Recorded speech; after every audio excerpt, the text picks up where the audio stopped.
Alors, je prie les intervenants et intervenantes de venir se joindre à nous. Donc, Anne, tu vas déjà pouvoir revenir puisque tu es à nouveau parmi nous. Monsieur Jean-Marc Bellouet aussi, s'il vous plaît, qui est également directeur opérationnel et de la formation initiale chez Groupe Promotrans. J'espère ne pas me tromper. Thomas Quinzin, si je prononce bien, j'espère. Voilà, qui est donc étudiant manager de projet web et digital en alternance au CESI, ici même, et chef de projet digital chez Le Vélo MAD. C'est bien ça? Merci, installez-vous. Donc Anne, on l'a déjà dit.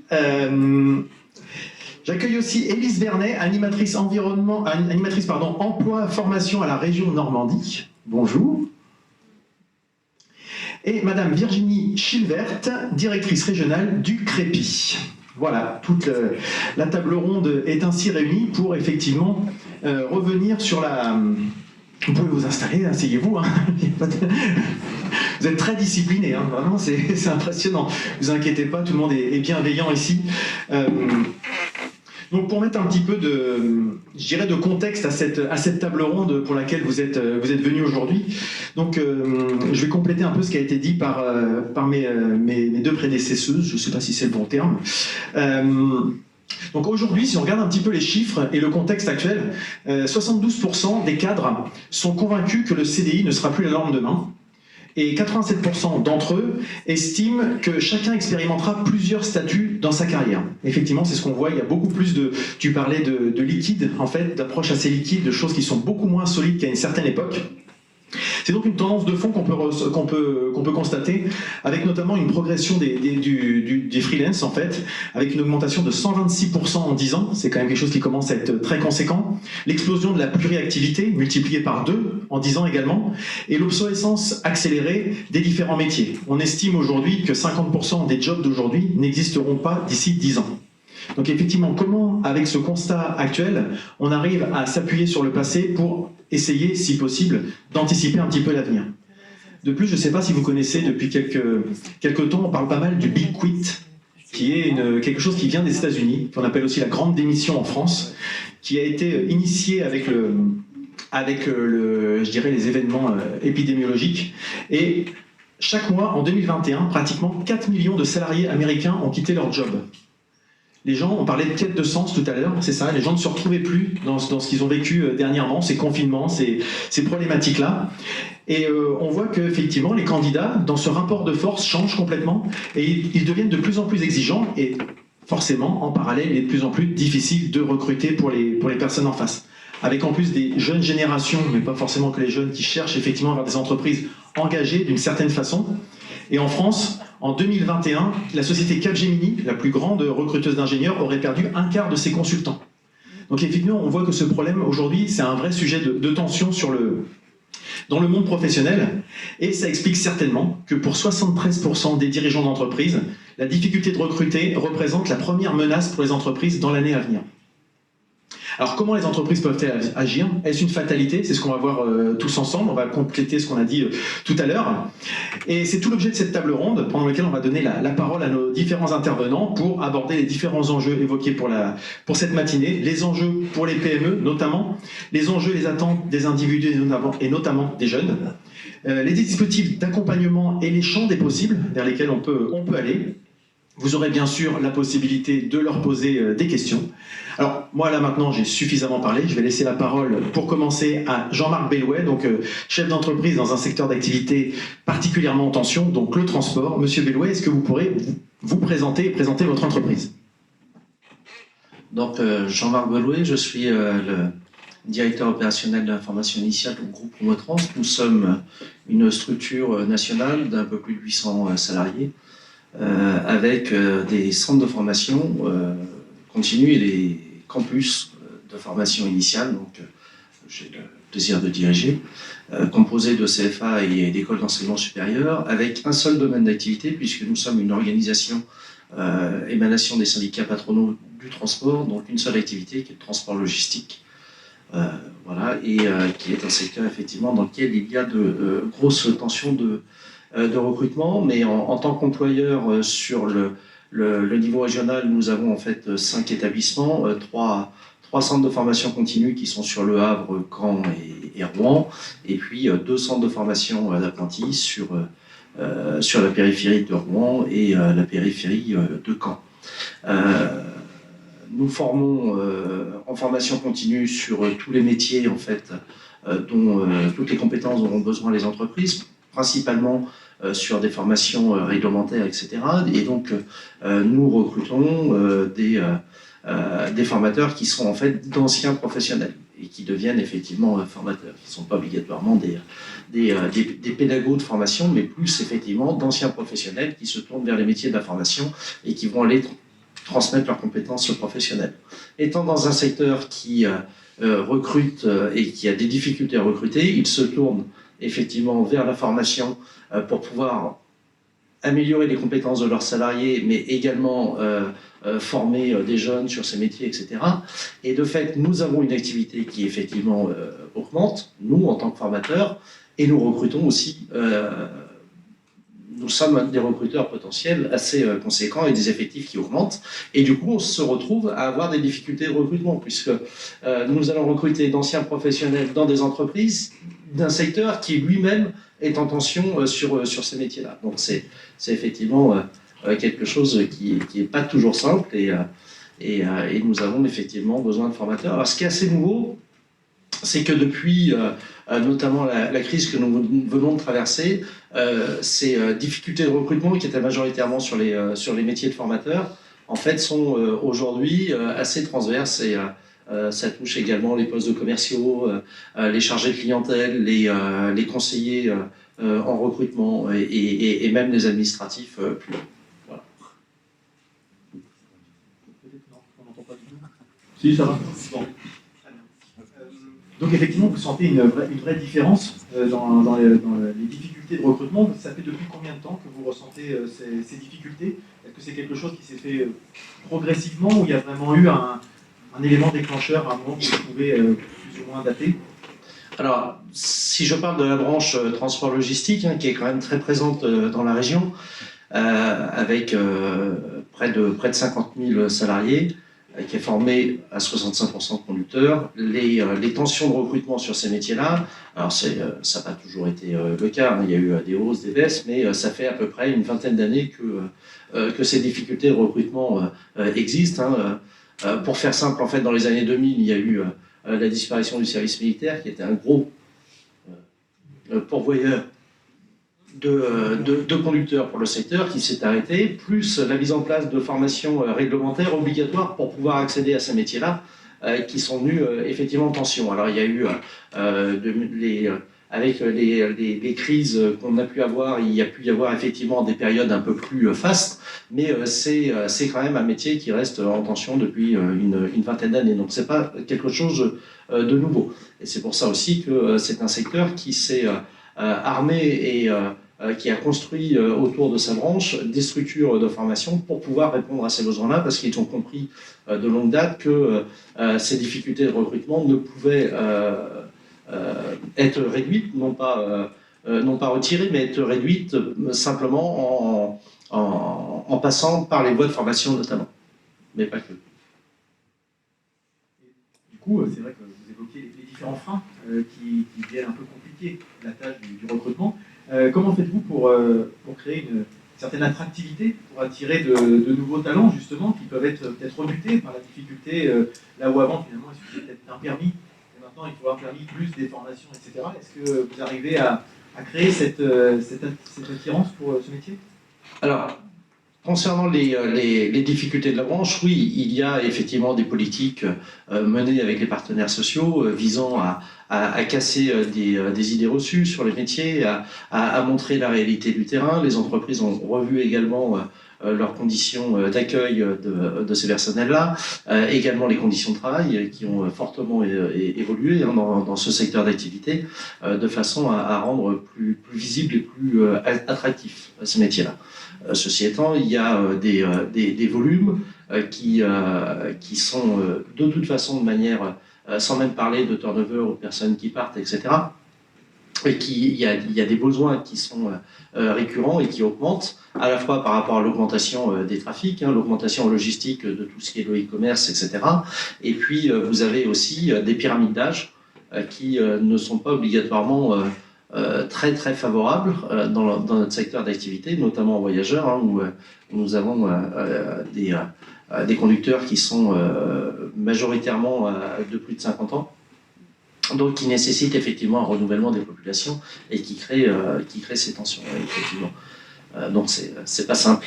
Mais on y travaille, on communique, on casse les idées reçues. Par exemple, y compris d'ailleurs avec nos partenaires, que sont les régions, Pôle emploi, etc., où encore il y a quelques années, ces structures-là disaient mais tous les ans on nous demande de former toujours plus, et puis en fait les besoins restent les mêmes. Donc c'est que vous ne savez pas les garder. Et en fait, toutes les enquêtes prouvent que même s'il y a un turnover qui est lié aussi à la tension qu'il y a sur ce métier-là, qui fait que c'est très facile pour un salarié du secteur de partir et d'aller retrouver un emploi dans l'entreprise à côté. Nous, nos enquêtes, par exemple, sur nos propres apprentis, 53% des apprentis restent dans les entreprises qui les ont formés, mais 90% restent sur le métier sur lequel ils ont été formés. Donc, il peut y avoir effectivement de l'extérieur l'impression qu'il y a beaucoup de turnover, que les gens ne restent pas, mais en fait, ça participe quand même à détendre le marché, parce qu'il reste quand même dans des métiers qui sont majoritairement des métiers de passion. Et du coup, quand vous avez vraiment des vraies difficultés de recrutement, que ce soit à la fois en formateur ou directement en opérationnel, est-ce que vous avez des solutions alternatives que vous pouvez expérimenter? On évoquait tout à l'heure quitter un peu l'image d'Épinal du CV, du recrutement, assez linéaire, etc. Ou est-ce que vous expérimentez d'autres façons de faire? Alors, nous, en tant qu'effectivement employeurs, et les difficultés de recrutement que nous avons de fait par cascade, j'ai écouté attentivement la première partie et j'ai retrouvé beaucoup de choses en fait que l'on fait. Effectivement, nous avons certainement changé nos modes de fonctionnement et de recrutement ces dernières années. Il y a la rémunération, mais la rémunération ne fait pas tout. Alors effectivement, quand vous êtes sur des métiers en tension, il y a une certaine surenchère. On a vu effectivement sur les 3 dernières années des niveaux de rémunération à l'embauche qui ont augmenté, allez pour faire simple, qui ont augmenté en moyenne de 5 000 € par an, à peu près. Donc c'est pas négligeable sur des structures de taille moyenne, en termes de masse salariale. Il faut réussir à les absorber. Mais au-delà de ça, on a effectivement travaillé sur différentes choses. L'interne, c'est-à-dire qu'effectivement, le premier promoteur, c'est déjà les personnes qui sont là. Donc on a mis en place des systèmes de cooptation avec des primes à la cooptation, qui sont assez intéressantes. À la fois pour le collaborateur qui amène un CV et qui fait que la personne va être embauchée. Et il y a un système de prime, mais il y a également une prime qui est au bout de 6 mois, si la personne qui a été recrutée est toujours dans l'entreprise. Il y a la mise en valeur, effectivement, alors on peut appeler ça une marque employeur ou une identité d'entreprise, mais on travaille beaucoup sur l'intégration en fait des nouveaux, puisque de toute façon c'est obligatoire, puisqu'on recrute des professionnels dans un métier et on va leur faire un nouveau métier, qui est le métier d'enseignant. Donc il y a nécessité, bien sûr, qu'ils aient tout le socle de compétences à transmettre qu'ils ont acquis dans leur première vie professionnelle, mais il va falloir qu'on les forme à la pédagogie, à l'animation, aux outils numériques qu'ils n'utilisaient pas obligatoirement dans leur métier premier. Donc ça demande effectivement un parcours d'intégration assez long, avec des formations internes qui vont permettre effectivement de fidéliser. Il y a... ça a été dit tout à l'heure, il y a aussi le fait d'être transparent, c'est-à-dire qu'on a mis en place ce que nous appelons chez nous un parcours premium, qui fait partie de la stratégie de l'entreprise, où on a développé en interne une certaine transparence sur le fonctionnement de l'entreprise, le mode de vie, ce qu'on peut y faire, ce qu'on ne peut pas faire, et c'est expliqué aussi aux nouveaux entrants. Donc, ce qui permet effectivement d'être On ne répond pas à toutes leurs attentes, mais au moins ils le savent. Ils le savent lorsqu'ils viennent chez nous et ils voient aussi ce qu'il peut y avoir en plus.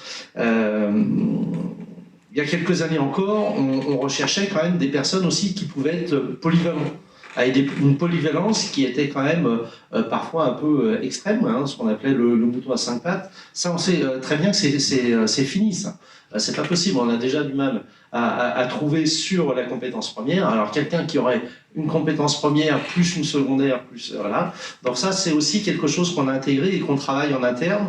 En accompagnant fortement sur des formations internes, etc., les personnes, de façon à ce que, rentrant avec une compétence donnée, on va les accompagner pour qu'ils puissent effectivement utiliser de manière optimum cette compétence chez nous, mais on va également les former sur d'autres compétences de façon à leur permettre, une fois qu'ils vont avoir fait un peu le tour de leur fonction, de leur métier à 2 ans, 3 ans, 5 ans, eh bien qu'ils puissent faire autre chose. Alors soit évoluer dans le métier qu'ils ont hein, de formateurs en pouvant faire des spécialisations, d'autres matières, d'autres enseignements, ou bien évoluer en interne. Alors ça, c'est quelque chose qui est très difficile par contre à vendre à l'embauche, c'est-à-dire que vous ne pouvez pas dire à un collaborateur que vous recrutez, voilà, vous rentrez chez nous comme formateur et puis, ou comme commercial, et puis à horizon de 5 ans, on va vous offrir tel type de poste, tel type de poste. Parce qu'il faut à la fois effectivement la montée en compétence de la personne et puis l'opportunité. Hein, il faut qu'il y ait le poste disponible au bon endroit, etc. Donc, nous avons chez nous près de plus de 50% en fait des cadres hein, de l'encadrement des centres, ça va des coordinateurs, des directeurs adjoints, des directeurs de site qui sont issus de la promotion interne. Donc ça, c'est quelque chose aussi qu'on met en valeur et qu'on vend au moment du recrutement. Voilà. Après, dans les nouvelles méthodes, c'est vrai que l'annonce locale sur les classiques hein, pour recruter, on l'utilise très peu, on l'utilise encore, mais très peu. Et puis, nous sommes tournés effectivement énormément sur les réseaux sociaux, hein, que ce soit Indeed, après pour notre secteur, il y a Job Transport, il y a Indeed, LinkedIn, etc. Voilà, on s'appuie énormément sur ce type de structure. Ça répond pas à tout. Voilà. Et nous faisons sur certains postes, nous sommes amenés aussi à faire effectivement des entretiens par visio, sur Teams, etc. Mais à chaque fois avant l'embauche, il y a nécessairement un rendez-vous, même pour l'encadrement, quand on gère les recrutements sur Paris, il y a un rendez-vous sur le site sur lequel la personne va travailler avec une visite du site. Voilà, ça c'est voilà, c'est ça. Voilà. Et puis à côté de ça, par rapport à nos propres collaborateurs, pour éviter aussi un turnover où certains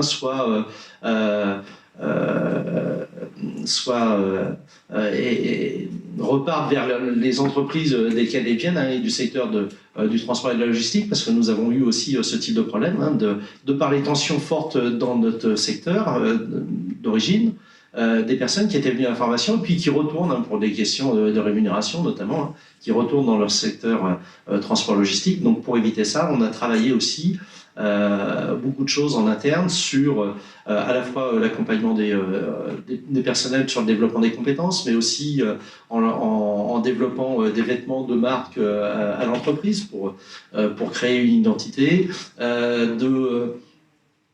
On a énormément investi sur les 4 dernières années, à la fois dans les matériels, les équipements pédagogiques, le renouvellement des informatiques, la mise en place de Wi-Fi partout sur les sites, la rénovation des locaux, de façon effectivement à ce qu'il y ait une qualité de vie.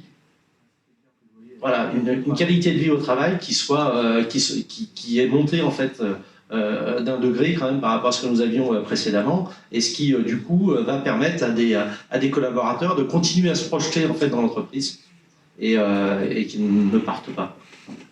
Très bien, ça fait effectivement beaucoup de choses. On voit que vous avez répondu pas mal en écho à ce qui a été dit tout à l'heure. Donc, on va passer la parole à votre voisin de droite, donc Thomas Quinzin, donc, qui est étudiant. Alors, pour commencer, avant de vous céder la parole, je vais vous donner aussi moi, des idées reçues, un peu comme on fait Anne tout à l'heure, les deux Anne tout à l'heure, c'est-à-dire quand on lit ou qu'on écoute les médias et qui parlent un peu des jeunes générations dont vous faites partie, on a ce type de commentaires. Ce sont des personnes qui sont moins attachées à leur carrière, qui ne sont pas attachées aux entreprises, qui préfèrent toucher à tout plutôt qu'être expert et s'enfermer dans un domaine, qui ont une culture de l'instantanéité, et donc qui fuient un petit peu les engagements, qui ont des difficultés dans le rapport à la hiérarchie, qui veulent être libres avec le télétravail, etc., qui ont passé le pourquoi avant le comment, etc., etc. Est-ce que vous vous retrouvez dans ce type de portrait, qui est si jeune? On a un petit peu des chouineurs quand même. Non, mais c'est voilà, à vous de nous démontrer. Non, l'idée, c'est effectivement ce qu'on peut avoir comme image. Et quand on est recruteur, est-ce qu'on doit se fier à cette image-là, ou est-ce que finalement c'est un petit peu l'arbre qui cache la forêt ou des. Un portrait bien chargé. Un petit peu. Alors, je pense qu'il y a forcément une part de vérité là-dedans. C'est pas infondé. Le problème un petit peu, enfin les problématiques qu'amène la culture de l'instant, un petit peu le problème de gestion de l'autorité hiérarchique. Le fait aussi que je pense qu'en tant que génération, sociologiquement parlant, on est un petit peu digéré le mur qu'on s'est pris, que la génération précédente s'est pris avec la crise des subprimes en 2008, le fait que le marché de l'emploi devienne de plus en plus instable. Je pense qu'on a digéré cette chose-là et qu'il y a effectivement une part de vérité là-dedans. Mais comme on en parle depuis tout à l'heure, depuis le début de cette conférence, il y a ce côté, déjà, premièrement, de recherche de sens, de sensation d'apporter à la structure dans laquelle on travaille, la sensation d'être utile, puisqu'il y a, je pense, au vu de notre environnement dans lequel on a grandi en tant que jeune actuellement, il y a une multiplication des sources d'informations qu'on nous balance via nos smartphones, via nos ordinateurs, où on est constamment bombardé d'informations, etc. Et je pense qu'il y a vraiment la sensation de devoir se recentrer au sein de l'entreprise pour avoir un rôle important où on est justement pris à notre juste valeur, puisqu'il peut y avoir effectivement soit une surestimation, soit une sous-estimation de nos compétences réelles. Et je pense que d'essayer de comprendre réellement le candidat qu'on essaie de recruter à travers des systèmes comme l'alternance, dont je suis un fervent défenseur qu'en termes de mode d'apprentissage, je pense qu'il y a vraiment un curseur à essayer de bien caler pour mieux comprendre un jeune qui cherche tout simplement à trouver sa place dans le monde de l'entreprise. Et il y a aussi ce côté où il y a une notion de respect à aborder, où il y a, je sais, des camarades à moi qui travaillent dans d'autres entreprises, peut-être des grosses structures, etc., où on leur donne pas forcément toujours leur importance, en tout cas recherchée, où il y a cette envie d'être pris tel qu'on est, en fait. Il y a cette sensation où, si on est surestimé, il y a toute une pression qui vient du fait que nous sommes alternants, on vient pour être formés avant tout. Mais il y a aussi ce côté, si on est sous-estimé, on se dit, est-ce que l'herbe n'est pas forcément plus verte ailleurs, tout simplement. Donc je pense qu'il y a une part de vérité dans les affirmations que vous avez données juste avant. Mais bon, il y a quand même un petit peu de nuance, fort heureusement. Il y a un peu de gris quand même. Un petit peu, oui. Même beaucoup, certainement. Et si on reprend des chiffres, justement, 46% des 15-24 ans estiment que le CDI a vocation à disparaître au profit du CDD, du statut d'indépendant, peut-être d'autres statuts qui n'existent pas encore. Est-ce que les jeunes d'aujourd'hui rêvent encore d'un emploi à vie, finalement, comme les anciennes générations, ou est-ce que c'est quelque chose sur lequel il faut définitivement tirer un trait, et quel est à peu près l'horizon, finalement, sur lequel vous arrivez à vous projeter? Alors, si on trouve justement un sens dans l'emploi qu'on a, pourquoi pas. Mais j'ai été assez surpris de lire cette statistique quand on me l'avait envoyée au préalable avec un petit peu le thème de cette journée. 46% des gens qui pensent que le CDI, enfin des jeunes en tout cas, qui pensent que le CDI n'existera pas, moi-même je n'en fais pas spécialement partie. Je pense qu'il y a... en fait, je pense que c'est assez représentatif de la vision un peu manichéenne qu'on a du monde du travail, avec un peu cet idéal de justement l'emploi à vie, la sécurité et la sensation de remplir son rôle. Mais je vois que ça vous fait sourire. Ça fait réagir. Mais il y a ce côté-là où je pense qu'il y a aussi, pour un peu dévier justement du cliché, du stéréotype de départ du jeune actuel que vous avez donné juste avant, il y a cette envie aussi, je pense, de s'investir. Il y a ce besoin de s'investir, je pense, puisque j'ai des gens autour de moi qui peuvent avoir un peu tendance à baisser les bras trop vite. mais il y a aussi le fait de s'impliquer réellement, que ce soit mentalement ou en termes de temps, dans son travail. Et je pense que c'est peut-être de là d'où vient la désillusion du CDI, comme quoi c'est un statut qui n'existera plus jamais dans les prochaines années. Je ne peux pas prévenir l'avenir, mais je pense que c'est quand même voué à rester parce que c'est une sorte d'objectif de sécurité qu'on se sent un petit peu obligé d'essayer d'atteindre dans un monde où on sait très bien que dans 6 mois, on ne sait pas forcément ce qu'on va faire, surtout en étant jeune. Donc je pense que c'est... Enfin, je ne vais pas donner un avis ultra précis parce que je ne peux pas me permettre d'essayer de prédire l'avenir, mais je pense que pour l'instant, c'est pas forcément voué à disparaître. Il faut aller chic. Et c'est vrai qu'on peut peut-être faire le distinguo entre activité et engagement et activité rémunérée de salarié. C'est peut-être ça aussi qui change pas mal. Moi, pour accompagner des fois des étudiants, ils me disent les gens me voient comme un feignant ou je suis caractérisé parce que j'ai pas de travail, je suis pas investi dans mon travail. Par contre, à côté, j'ai un monde associatif, j'ai un monde, je dirais, bénévole. Et ça, c'est pas rémunéré par la société. Enfin, c'est pas valorisé par la société. Pour autant, je suis très investi. Donc c'est peut-être, parler du sens. Quand on a trouvé du sens, on peut s'investir. C'est pas forcément le retour financier qui donne la valeur à l'investissement. Et puis je pense que au global, ces expériences de vie associative, etc., ça peut tout à fait être valorisé en fait. Ça dépend juste de la manière dont on les présente. Moi personnellement, je sais que justement quand je suis arrivé au CESI il y a 4 ans, j'avais pas forcément, même quasiment aucune expérience professionnelle à part quelques jobs d'été en étant serveur dans un restaurant ou quoi. Mais il faut savoir que je suis musicien, donc je chante batterie, guitare, piano, tout ce que vous voulez. Je suis en troubadour. Du coup, j'avais beaucoup de projets un petit peu à côté personnels qui étaient en lien avec un précédent diplôme d'ingénieur du son que j'avais passé. Et en fait, au début, je me voyais pas le mettre sur mon CV, surtout pour une alternance que je cherchais dans le domaine du web. Je voyais pas forcément le rapport. Mais au final, c'est tout simplement ce qui fait que tu es toi. Donc il faut le présenter et il y a beaucoup de compétences subsidiaires et de qualité humaine qui découlent de ça. Donc je pense que c'est tout à fait important de le présenter. Finalement, c'est un tout en fait. Oui, tout à fait. Et alors, vous, peut-être pas forcément, je ne sais pas comment vous positionnez par rapport au secteur de l'emploi, mais quelles sont les difficultés finalement qu'on peut rencontrer aujourd'hui pour envisager une activité, justement choisir entre le salariat, le freelance, l'indépendant, le temps partagé, etc. Est-ce que c'est des questions que vous vous posez déjà ou pas encore? Alors, personnellement, moi, je me les pose pas nécessairement parce que je sais que dans mon alternance, ça se passe extrêmement bien. Enfin, je m'épanouis vraiment personnellement et professionnellement dans mon travail. Mais je sais qu'il y a un petit peu ce choix, comme 2 voies qui s'ouvrent à nous, soit la voie de l'indépendance qui peut être très risquée sur le plan personnel, financier, etc. Et même en termes juste de courage et de confiance en soi.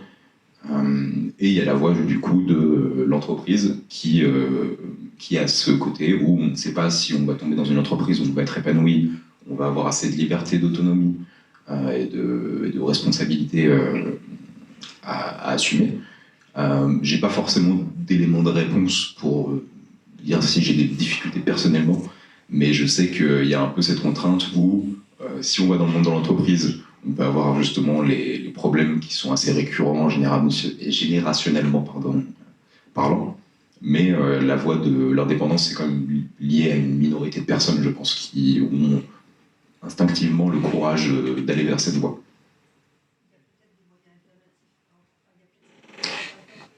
Tout à fait, mais ça rejoint le fait de la vision du monde assez manichéenne de ma génération, je pense. Très bien, merci Thomas. On va passer la parole à Anne, puisque après ces 2 premiers témoignages qui présentaient 2 acteurs principaux, d'un côté un employeur et puis d'un autre côté un candidat potentiel à venir, on va faire un petit focus sur une fonction support donc, qui est essentielle à la réussite d'une démarche de recrutement avec Anne, que vous connaissez déjà, qui est donc DRH en temps partagé pour évoquer justement l'évolution de la fonction RH face à ces changements et ces contextes. Selon toi, qu'est-ce qui change et quelles sont les innovations, on a déjà évoqué un petit peu, mais en matière de recrutement? Comment toi tu vois finalement le RH déjà en temps partagé? Finalement, c'est quelque chose qui n'est pas très commun pour l'audience aujourd'hui. Est-ce que c'est quelque chose que tu pourrais expliquer? Alors oui, mon activité actuelle, elle est toute simple. Si vous savez ce que c'est qu'un RH en entreprise, c'est la même chose, mais pas sur le même timing. Moi, je travaille chez mes clients une journée par semaine et je leur réalise l'activité RH dont ils ont besoin, que ce soit le montage d'une politique de recrutement, un accord de temps de travail, que sais-je, licenciement, parce que ça occupe un peu aussi parfois. Enfin voilà, ce qui est nécessaire à l'activité, ce qui est intéressant pour mes clients, c'est plutôt effectivement d'inclure un regard RH, parce que comme tu l'as bien dit tout à l'heure, je me suis fait le constat hier, j'ai une dizaine de clients actifs, je n'ai aucun client qui a un problème d'activité, au sens de business. Aucun. Ils gagnent de l'argent, tous.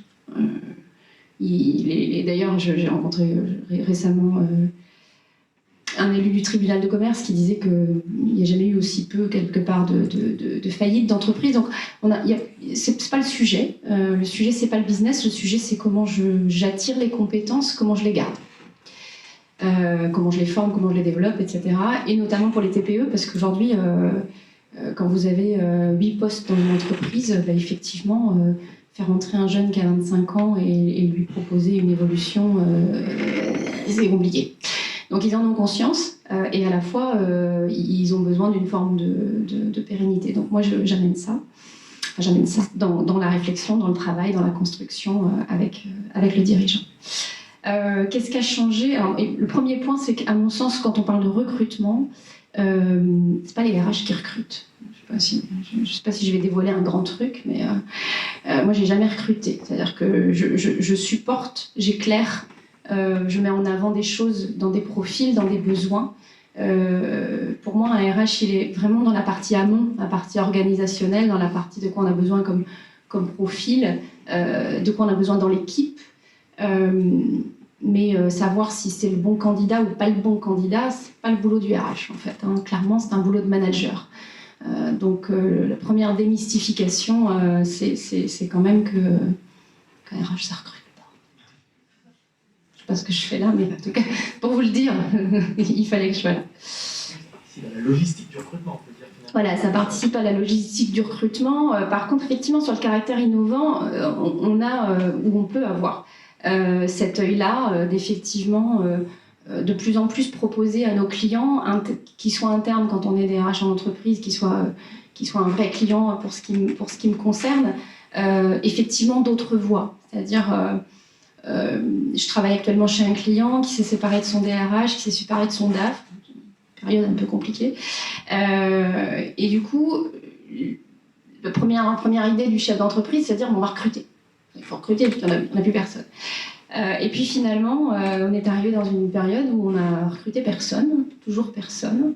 On a mis un DRH, un DAF en transition, donc des gens en temps partagé, en l'occurrence moi pour une partie, de façon à d'abord retravailler la structure, d'abord retravailler l'équipe, d'abord retravailler le terrain, pour faire le bilan un petit peu de ce qui s'était passé dans cette entreprise et de ce qui faisait qu'on en était là avec 2 postes clés qui se trouvent vacants. Donc il y a un des 2 recrutements qui est lancé, le DRH, et puis le DAF, on le recrutera beaucoup plus tard. Parce qu'aujourd'hui, finalement, on se dit, copier-coller du poste initial, c'est pas ça qu'il faut. Donc recruter différemment, c'est aussi ça. C'est aussi se dire, je fais pas du copier-coller d'un CDI vers un autre CDI. Je peux aussi me dire, cette partie-là, est-ce que je la garde, est-ce que je la garde pas? Évidemment, il y a aussi des contraintes économiques qui peuvent entrer en ligne de compte, mais aussi une possibilité d'accéder à des compétences dont on n'a pas besoin à temps plein, tout simplement. La même chose sur un DSI, la même chose. Voilà. Il y a plein de secteurs dans les entreprises, plein de fonctions, enfin en tout cas où on a besoin d'une expertise ponctuelle ou au long cours, mais pas dans un contexte classique. Donc on peut l'accueillir sur d'autres voies et ça peut être une bonne manière. Donc ça peut être l'apprentissage, si on revient à comment j'accueille. Moi aussi, je suis une fervente défendresse de l'apprentissage. J'étais apprentie en 2005, pour vous dire si je suis vieille. Mais oui, j'ai eu la chance de faire à l'époque encore un DESS en apprentissage. Voilà, c'était un peu nouveau, on va dire, mais c'est une vraie modalité de recrutement. Ça, c'est une réalité. Moi, j'en suis pleinement convaincue. Mais parfois aussi, il faut ouvrir les chakras du manager hein, quand vous voulez lui faire rentrer un apprenti dont dit rien dans le CV pour faire le boulot. Voilà. Donc pour moi, l'innovation dans le recrutement, elle est là. En fait. Elle est dans comment j'aborde ce sujet ressources, besoins et recrutement, point d'interrogation. On va garder sur des vieux schémas finalement. J'ai noté une citation de Peter Drucker, qui est un conférencier en management, qui dit « Le plus grand danger dans les époques troublées, ça n'est pas le trouble, c'est de continuer à agir selon la logique d'avant. On ne change rien, on continue tête baissée dans le mur, et puis ça finira bien par passer. » Ou aussi, parce qu'on a aussi évoqué peut-être des freins, finalement, des peurs du changement, le fait de ne pas forcément oser. J'ai eu cette citation qui m'a parlé en les disant aussi d'André Gide, qui dit « Il est bien des choses qui me paraissent impossibles tant qu'on ne les a pas tentées. » Et effectivement, on peut peut-être avoir des gens qui... Le temps partagé, je ne sais pas ici si tout le monde connaît le fonctionnement du temps partagé, on peut l'avoir en freelance, on peut l'avoir sur plusieurs typologies, et on parlait aussi du management de transition, qui peut peut-être décaler un recrutement. Est-ce que tu rencontres des freins au changement? Est-ce que tu n'as pas une certaine approche d'évangélisation sur ce type d'approche, finalement? Ou est-ce que les gens sont déjà assez... Non, dans l'entreprise en général, on a ce sujet de... je crois que j'ai encore jamais intégré une boîte où on m'a dit on a toujours fait comme ça.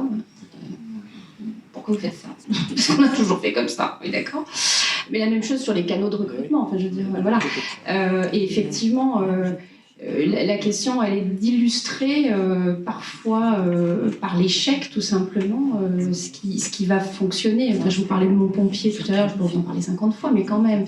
C'est-à-dire que ma cliente, elle avait finalement sous les yeux un réseau potentiel de candidats incroyable qu'elle a juste pas identifié parce qu'elle regardait pas au bon endroit. Donc ce que je disais ce qu'on a dit tout à l'heure, le propos qu'on a tenu avec Anne, qui était de dire apprenons à regarder différemment, c'est vraiment ça le sujet en recrutement. Donc ce qui leur fait peur, oui, c'est d'aller regarder à des endroits où ils n'ont pas vraiment envie de regarder. Et si on va encore un petit peu plus loin, c'est d'aller regarder pourquoi les gens s'en vont, quoi. C'est qu'à un moment donné, pour retenir, il faut savoir pourquoi on a cette fuite, quoi. Vous pouvez me dire que le recrutement d'un jeune, c'est aussi que le manager se remette en lumière ses propres valeurs. C'est-à-dire qu'en fait, souvent, ça le remet dans des... de toute façon, il est comme ci, la vie est comme ça, et moi, j'en veux pas. Et en fait, quelque part, il ne regarde pas au-delà. Et ça le remet en question dans ses propres valeurs, ça le met en porte-à-faux quelque part. On peut avoir cet aspect-là la crainte, bien souvent, elle est, en tout cas pour les managers que j'ai rencontrés sur des sujets comme cela, la crainte, elle est outil. C'est finalement le jeune, désolé, c'est moche, le jeune. Oui, voilà, la nouvelle recrue, elle va potentiellement avoir des connaissances que moi j'ai pas, et elle va mettre en avant ce que je ne savais pas faire. C'est vrai dans tous les recrutements. Mais c'est parfois encore plus vrai quand on recrute des publics jeunes. Et ça aussi, ça fait partie des freins, c'est d'aller chercher le bon niveau de compétence. Mais quand on a intégré ce bon niveau de compétence, d'aller jusqu'à pas seulement la délégation, mais bien la subsidiarité, je ne sais pas si c'est un concept que tout le monde maîtrise, à savoir, j'ai donné une responsabilité, je te la donne vraiment. Et ce qu'évoquait Thomas tout à l'heure, c'est ça. C'est, en tout cas pour les alternants que j'ai eu à intégrer, et j'en ai eu un certain nombre dans toutes les équipes, le sujet, c'est pas de leur dire oui, tu vas être responsable de ça, mais en fait, à chaque fois qu'il faut que tu modifies une virgule, il va falloir que tu me demandes. C'est je t'ai donné la responsabilité du sujet et je te la laisse, et je te laisse te tromper, ou en tout cas avancer de cette façon-là. Les freins, ils sont plutôt là, à mon sens. De la vraie délégation, faire du vrai accompagnement et pas uniquement décharger une tâche ou des choses comme ça. Ça c'est un peu de sens. Par rapport on évoque aussi, puisqu'il y a Cap qui est ici, donc par rapport au travail en temps partagé, est-ce qu'il n'y a pas cette crainte aussi de perdre de la compétence finalement en externalisant une partie de prestations, ou est-ce que les entreprises le voient comme effectivement un apport ponctuel de compétences, parce que moi je sais que j'ai des entreprises qui ont du mal à pas avoir leur propre vivier de ressources humaines et ils ont un peu peur que ça leur échappe en fait. Non. Enfin, moi, j'ai pas du tout ce ressenti-là. J'ai plutôt, au contraire, ce côté où ils viennent chercher une expertise qu'ils n'ont pas parce qu'ils savent que, mine de rien, c'est un métier. Mais enfin, que ce soit RH, que ce soit n'importe quel autre métier, HSE, que sais-je, ils recherchent ça, mais surtout, ils recherchent... En fait, ils sont débordés. Hein. La première caractéristique du chef d'entreprise en France, c'est qu'il est débordé. Pas d'autre. Et donc, quand il va chercher une compétence comme celle-là, ce qu'il veut, c'est pas un consultant qui vient lui faire une liste de courses quand il va avoir fermé la porte, mais bien quelqu'un qui va faire. Le concept du temps partagé, c'est quand même celui-là. C'est d'amener une expertise, mais de faire avancer le schmilblick, si je reprends des termes bien connus. Donc, non, ils n'ont pas cette sensation-là. Enfin, en tout cas, les clients que moi j'ai rencontrés n'ont pas cette sensation-là. D'autant plus qu'on est forcément plus ou moins dans une volonté de coaching et transmission. On ne vient pas juste faire, copier, garder. Enfin, tout ce qu'on fait appartient au client. Donc, il y a une continuité. En tout cas, moi, je le conçois comme ça. Il y a une continuité qui s'installe. Et j'ai plusieurs clients qui m'ont demandé à la base plutôt... une espèce de diagnostic, formation, coaching pour la personne qui va prendre la suite. Merci Anne. On va passer la parole à Élise. Ah, tu as une question, Marie-Pierre ? Vas-y.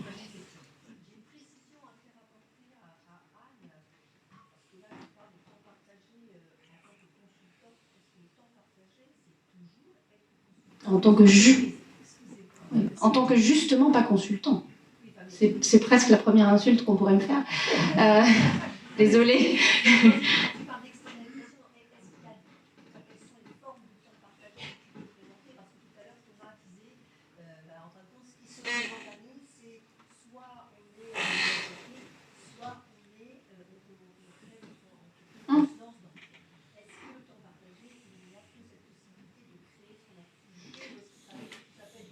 Non, ça peut être... Après, les membres de CAP l'illustrent très bien. On a des personnes qui sont en CDI à temps partiel, qui sont en CDD à temps partiel ou en CDD à temps plein sur des missions plus longues. On a effectivement des personnes qui sont patrons de société, qui se sont installés en indépendant. On peut être en portage salarial, donc on peut conserver cette idée de salariat.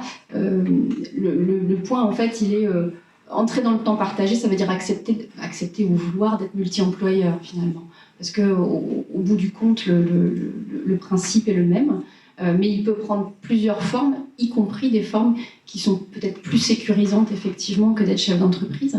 Le sujet, c'est juste de se dire, voilà, j'ai envie de partager mon activité entre différents employeurs, potentiellement dans différents secteurs d'activité, et de m'ouvrir un peu les chakras. Aussi parce que, on disait consultant, moi j'ai des missions sur lesquelles je suis consultante, pas tout à fait à mon corps défendant, mais voilà.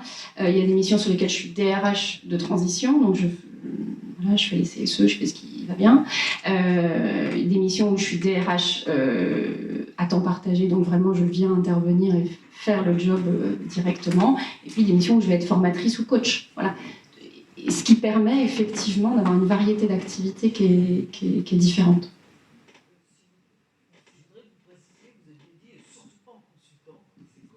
Je dis surtout pas en consultant dans le sens où justement je viens en faisant et pas dans le principe de quand on a vécu dans les grands groupes comme moi, on a l'habitude de un jour il y a un patron qui a une idée lumineuse d'un truc qui marche pas, puis il vous colle un consultant qui n'écoute pas ce que vous dites, qui n'en a rien à faire et qui veut juste faire payer sa facture.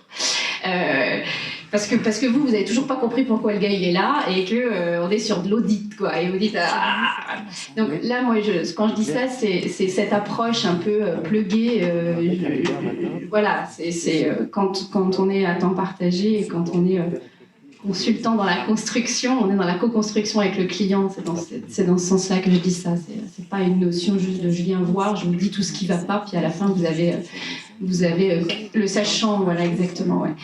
Une liste de courses de 4 pages, vous savez pas dans quel sens la prendre, c'est pas ça l'optique, voilà.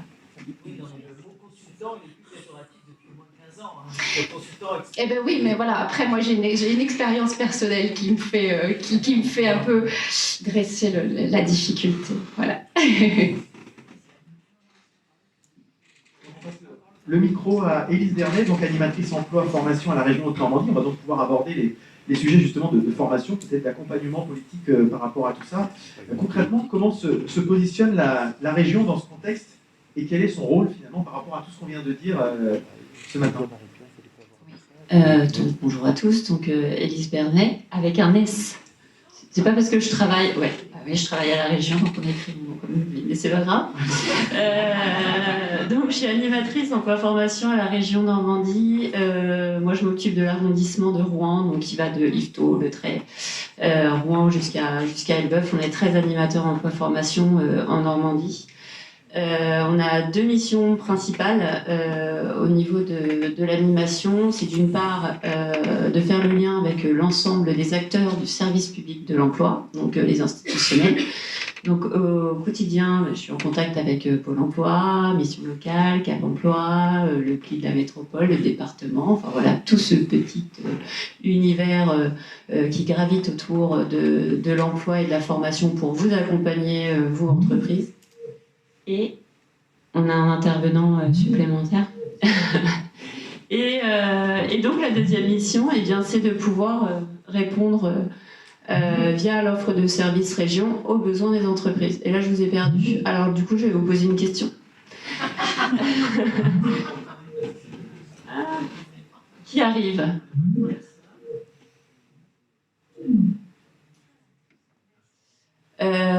Donc, ma question est, qui a des besoins en recrutement dans cette salle? Levez la main. 2, 3, 4, 5, 6, 7. Parfait.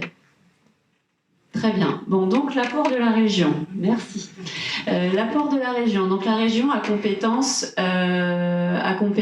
sur les champs de l'orientation via l'agence de l'orientation, ex-cité des métiers qui existait précédemment. Donc l'orientation, elle concerne aussi bien les publics scolaires que les demandeurs d'emploi, que les personnes en reconversion professionnelle. Et on a aussi compétence au niveau de la formation des demandeurs d'emploi. Donc schématiquement, Pôle emploi propose des formations courtes pour le retour à l'emploi. Nous, au niveau région, on va être sur des qualifications, sur de la certification des demandeurs d'emploi. Voilà. Donc clairement, notre public, au niveau de l'agence, il est scolaire, mais nous, au niveau de l'animation emploi formation région, il est vraiment de pouvoir vous accompagner de façon fine, via des missions de service public, on n'est pas des consultants, sur le... J'ai rien contre les consultants non plus. Mais voilà, c'est de pouvoir réaliser cette mise en relation. Donc on a différents dispositifs régions sur de l'accompagnement de public plus ou moins éloigné pour travailler sur des remises à niveau, sur de la validation de projets professionnels et sur des formations. Au total, on forme 29 000 demandeurs d'emploi par an via nos formations. Voilà. Donc moi, au quotidien, je rencontre des entreprises actuellement qui me disent voilà, on n'arrive pas à recruter. Alors, il y en a certaines qui se posent encore la question pourquoi. Il y en a d'autres qui ont bien compris qu'en fait, aujourd'hui, on doit être dans une stratégie d'accompagnement des publics. Il faut effectivement être attractif, clairement. Il faut travailler sur sa marque employeur, travailler sur les conditions de travail, sur la qualité de vie au travail. Et oui. Le PAC, effectivement, salaire, mais aujourd'hui on n'est pas que sur du salaire, on est sur donner du sens à sa mission, au travail d'équipe, le fait que les entreprises soient des grands groupes. C'est pas obligatoirement un avantage. Les entreprises familiales ont aussi largement leur carte à jouer. Donc il faut ouvrir ses portes. Il faut effectivement proposer des périodes d'immersion, de découverte interne à l'entreprise. C'est pas très drôle ce que je vous dis, mais voilà. En même temps, je vends pas du rêve. Et en plus, j'ai pas de baguette magique pour que vous trouviez le bon profil, mais j'ai quand même mes 29 000 stagiaires qui vous attendent. Donc, au quotidien, quand j'ai une entreprise qui me dit voilà, moi j'ai besoin de techniciens de maintenance, de soudeurs, ou de personnes dans le commerce, je suis en train de faire le tour un peu ou dans l'hôtellerie-restauration, ou voilà, dans le tertiaire, l'agricole aussi. Qu'est-ce que je fais de façon pratique? D'une part, je demande à l'entreprise si son offre est bien visible, si comme vous le disiez tout à l'heure, l'ensemble des supports sont utilisés, si le lien est fait avec les acteurs de l'emploi ou non. Et ensuite, je regarde dans l'offre de formation. Parce qu'aujourd'hui, l'offre de formation, que ce soit formation initiale, apprentissage ou formation continue, on a de réels viviers. Et donc, mon rôle va être d'être facilitatrice par rapport à cette entreprise. Parce que souvent, on a des entreprises qui nous disent « Oh là là, les écoles », et puis des organismes de formation nous disent « Je ne comprends pas pourquoi les entreprises ne viennent pas ». Donc moi, mon rôle, il va être de vous accompagner et de faire le lien avec les organismes de formation pour que finalement, vous alliez rencontrer ces stagiaires qui vont avoir des étoiles dans les yeux parce qu'ils vont se dire « Ah bah oui, il y a des recruteurs qui sont là aujourd'hui ». Et puis, pouvoir faire venir vos professionnels d'entreprise qui se disent « Ah là là, non mais l'école, enfin, les plateaux techniques ne sont pas du tout adaptés. Moi, je ne veux pas passer par tel et tel organisme de formation, c'est pas possible, ils sont hors sol. Et puis, de toute façon, c'est pas mon quotidien. » La semaine dernière encore, j'ai eu 2 entreprises qui sont venues sur des plateaux techniques et qui m'ont dit « Waouh, il y a cette machine-là. » Les stagiaires apprennent sur des machines aussi innovantes. Et bien finalement... voilà, on va pouvoir faire le lien. Et voilà, c'est cette mise en relation. Donc, on peut intervenir à différents stades. Nous, on a une offre de formation qui est permanente. C'est pas que du septembre-juin. Il y a plein de formations qui commencent toute l'année. En fonction du besoin de l'entreprise, on a différentes possibilités. Soit les stagiaires arrivent en fin de formation et là, on organise des job dating. Soit vous arrivez avant la période de stage et puis là, vous allez avoir la possibilité d'accueillir ce stagiaire dans votre entreprise, de le tester. Soit on est en amont de la formation et là, vous allez pouvoir participer avec nous à des sessions de recrutement de personnes que vous allez identifier sur du savoir-être, sur des potentiels, peut-être sur une expérience passée. Que vous allez accueillir pendant la période de stage et recruter à l'issue. Clairement, sur les métiers en tension, les entreprises ont bien compris qu'il fallait venir très très tôt piocher ce public, puisqu'ils sont quasiment déjà recrutés avant leur entrée en formation. Voilà. Très bien, c'est la bonne suite. J'ai presque plus de questions, que vous avez tous répondu. J'en avais une en question par rapport à l'aspect innovation finalement. Est-ce qu'on attend finalement de se retrouver au pied du mur ou est-ce qu'on anticipe aussi, on parlait tout à l'heure des métiers de demain qui n'existent pas, comment on fait la prospective un petit peu au niveau de la formation? Parce qu'on sait bien qu'une offre de formation, elle ne se décrète pas du jour au lendemain. Donc est-ce qu'il y a déjà des réflexions d'innovation par rapport à ça et faire en sorte que les organismes de formation ne se retrouvent pas avec du matériel dépassé qui n'existe plus en entreprise et que les gens se forment à des outils qui n'existent plus. Est-ce qu'on est déjà dans cette démarche prospective? Il y a des liens clairement qui sont faits. Alors nous, on travaille aussi énormément avec les branches professionnelles, donc les branches, les filières, pour pouvoir justement identifier quels sont les besoins.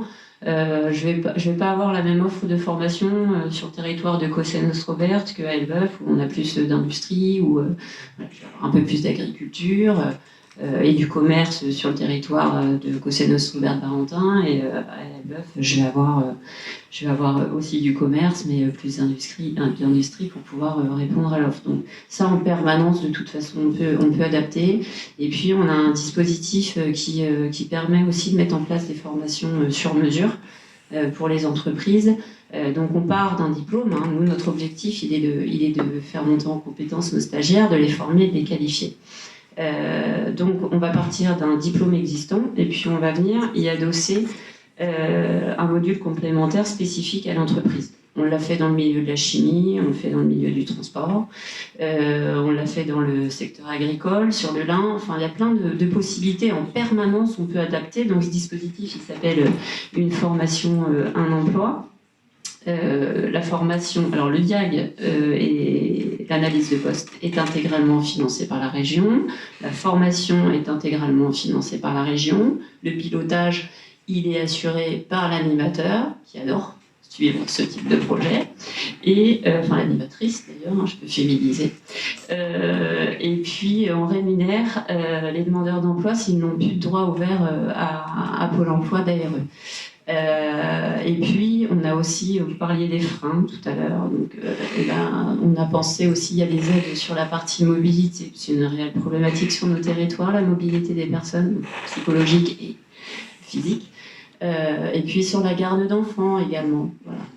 Donc on a la possibilité d'innover au niveau technologie, hein, puisque on demande évidemment à nos organismes de formation d'être à la pointe. Il y a toujours cet échange au quotidien avec le monde économique.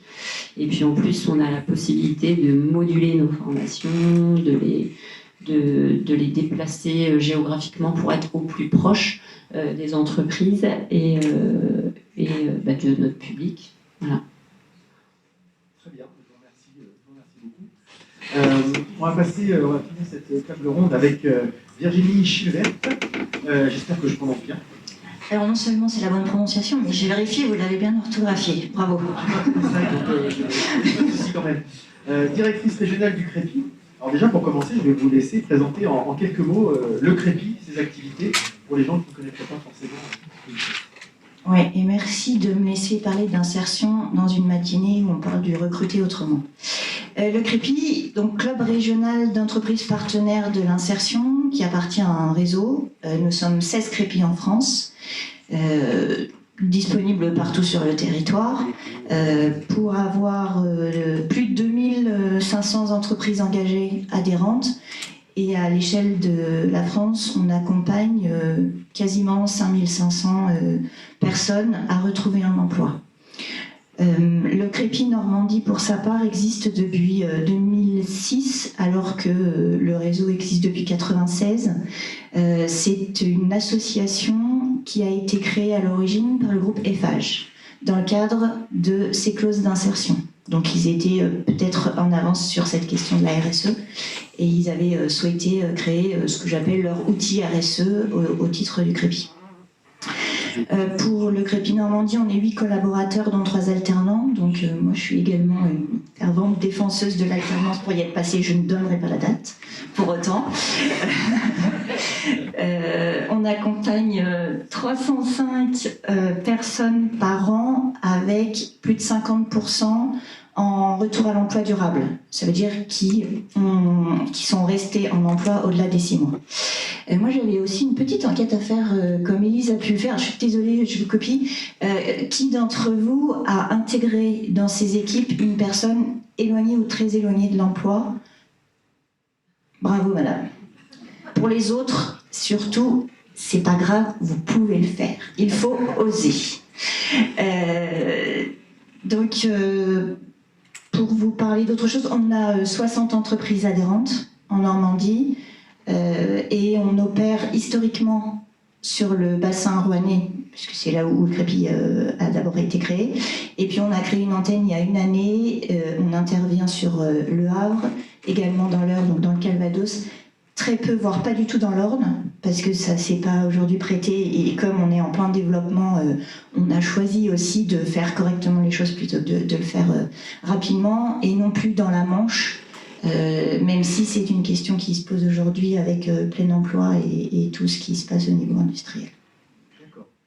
Et finalement, comment vous arrivez à faire en sorte de faire rejoindre les recruteurs et les candidats, les gens qui sont exclus finalement, parce que par définition, les gens exclus sont assez éloignés, et comment on va les capter, et comment on arrive aussi à faire adhérer finalement des gens comme madame, à dire oui, je vais donner la chance à quelqu'un, alors que j'ai peut-être d'autres candidats potentiels qui m'intéressent. Effectivement, donc nous, nos cibles, c'est plutôt des personnes éloignées, très éloignées de l'emploi. Donc quand on dit ça, c'est des personnes qui sont au chômage depuis plus de 12 mois, avec tous les freins annexes tels qu'ils ont pu être évoqués tout à l'heure sur la mobilité, sur la carte d'enfant, sur le volet psychologique, sur la confiance en soi, sur je peux vous en passer autant qu'on en connaît. Donc on est vraiment facilitateur entre nos entreprises adhérentes et partenaires et on travaille en proximité avec les prescripteurs, que sont Pôle emploi, que sont Cap emploi, que sont les missions locales. On travaille également à permettre le retour à l'emploi aux réfugiés et primo-arrivants. Sujet d'actualité, on ne pensait pas quand on s'est lancé que ça allait arriver. Mais pour autant, là, on a un gros sujet d'actualité à traiter qui m'occupe pas mal depuis ces derniers jours. Et donc, l'idée étant qu'on organise des actions sur une journée, une demi-journée, 3 jours, ça dépend de la manière dont on les construit, pour matcher l'offre et la demande. Donc de ces personnes éloignées, très éloignées. Alors, on est plutôt sur de la rencontre sans CV. Nous, le CV vidéo, non, on n'est pas du tout là-dedans. Donc on est vraiment sur le lien, l'échange, la rencontre. Ce qui a aussi pas facilité notre activité sur les 2 dernières années avec un petit truc qui s'appelle Covid qui nous a tous bien ennuyés. Pour autant, on voit quand même qu'il y a eu des choses qui se sont faites. On a un programme pour cette année riche d'organiser autour de la cuisine, du sport, de la culture, des rencontres où le prétexte est justement la cuisine, donc où demandeurs d'emploi et recruteurs sont ensemble pour préparer le repas du déjeuner. Donc ça permet de mettre en avant les soft skills. On est vraiment sur la mise en avant des soft skills, le savoir-faire. L'entreprise considère qu'elle verra ça dans un deuxième temps en formant. Et donc, sur cette demi-journée, chacun apprend à se connaître. Et donc le déjeuner est partagé pour parler des rencontres autour de la cuisine. Et l'après-midi, on organise des job dating où on a au préalable défini qui allait rencontrer, quel demandeur d'emploi allait rencontrer telle entreprise au regard du parcours professionnel du demandeur d'emploi et du besoin de l'entreprise. Systématiquement, un demandeur d'emploi rencontre une entreprise dont les deux peuvent matcher. On ne fait pas venir des demandeurs d'emploi si aucune des entreprises dans la salle n'a d'offre à lui proposer. Ce serait quand même un peu vache. À l'issue de ces rencontres, très souvent, on a fait une stat assez récente, on a 92% de nos demandeurs d'emploi qui ont de nouveau un entretien derrière avec une ou plusieurs des entreprises qu'elles ont rencontrées. Ce qui montre que ça marche. Et le CV vient dans un deuxième temps. Alors moi, pour y avoir assisté, j'étais assez bluffée et en même temps, ça me donnait des frissons pour dire que le job dating de l'après-midi, il est détendu. Il est vraiment sur on a coupé les pommes de terre ce matin ensemble, voilà, sur des choses très basiques. Ça détend le demandeur d'emploi parce qu'il a vraiment montré ce qu'il avait dans ses tripes sans savoir que face à lui ou qu'à côté de lui, il avait d'ailleurs un recruteur. Et ça, c'est assez fort de sens. Et c'est aussi ce qui... On a parlé de sens ce matin et sur le regarder autrement. Mais typiquement, on est complètement là-dedans, à la fois pour les entreprises qui y participent et ce qui est aussi très riche, c'est que le demandeur d'emploi qui peut être arrivé le matin, disant ils m'ont inscrit à ce truc-là, moi je sais pas ce que je vais y faire, franchement. Avec le sourire, le soir, en repartant, à se dire mais je vais peut-être trouver un boulot. Demain, j'ai 2 autres entretiens. Donc, ah oui, complètement. Ça recrée une confiance en soi, ça recrée plein de choses qui font que l'effet waouh, on arrive à le générer, ça c'est top. Et vous parliez justement tout de suite de changement de regard.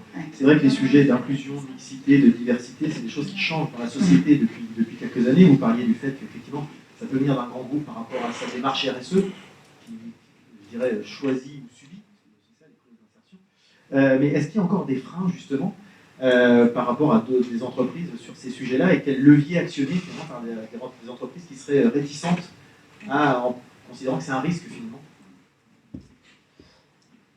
Alors par rapport à ce qu'on a pu connaître il y a quelques années, aujourd'hui on a plutôt levé les verrous, levé les freins, je ne sais pas comment on dit. En tout cas, vous êtes tous en quête de talent, de profil, et vous cherchez la perle rare. Les freins, alors pour avoir échangé avec une entreprise dans les services il y a pas très longtemps, elle me disait, nous, IDEO, idéalement, on était sur du bac+2, savoir-faire, bon là on oublie, hein. On est sur le diplôme, on verra ça après, on formera. Le frein, il est élevé de la part du dirigeant, très souvent, donc c'est lui qui va emmener, qui va engager. Là où il faut continuer à lever le frein, c'est sur le middle management, parce que c'est souvent lui qui malheureusement se dit oh là là, dis donc, ils vont mettre un type là ou une dame, ça va faire du boulot en plus. Elle n'est pas forcément outillée et armée pour intégrer dans son équipe une personne qu'elle considère comme différente, donc regarder autrement. Ça veut dire qu'au préalable, l'entreprise aujourd'hui, elle travaille sur comment moi j'intègre dans mon entreprise des personnes qui sont différentes, qui ne sont pas forcément diplômées, qui n'ont pas forcément tous les codes de l'entreprise, et comment je facilite ça. Une fois que l'entreprise a osé, s'est lancée, elle y retourne. C'est-à-dire qu'elle se dit que, à la fois sur la mixité des profils dans une équipe, ça a du bon. Ça permet à tout le monde d'ouvrir ses chakras et de voir autrement les choses avec l'acceptation que chacun peut avoir de l'autre et de sa différence. Donc les freins, ça saute. Et justement, pour conclure, est-ce que vous auriez des exemples, un ou plusieurs, d'exemples concrets de démarches d'insertion réussie, justement, qui pourraient donner envie à certains de franchir le pas? Ouais, pas plus tard qu'en novembre dernier, on a organisé des rencontres toquées à Louviers. On avait 30 demandeurs d'emploi, 14 entreprises présentes.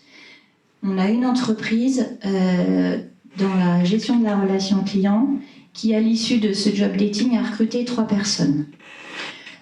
Donc, moi, j'étais super contente. Je venais d'arriver en plus, puisque j'ai intégré le Crépi le 15 novembre, c'était le 25. J'ai dit, ok, banco, ça c'est fait. Donc, on a ce succès-là, on en a d'autres dans le nettoyage. Et puis là, on a organisé d'autres événements où il y a eu du matching. On organise aussi des parrainages, donc entre demandeurs d'emploi et entreprises, qui font qu'à l'issue de ces 6 mois, puisqu'on est sur une période de 6 mois, l'entreprise peut se dire aussi « Ah oui, mais en fait, je me suis engagée 6 mois avec cette personne-là. Comment je peux faire pour continuer à lui ouvrir mon réseau? Peut-être l'intégrer dans ma structure, parce que j'ai vraiment bien matché. » Donc on a des success stories qui sont, qui sont intéressantes et que je vous partage là ce matin, parce que c'est vraiment la preuve que ça marche. Juste une déclaration d'intention ou d'affichage, il y a des résultats concrets derrière. Très bien, écoutez, je vous remercie toutes et tous d'avoir joué le jeu de la table ronde.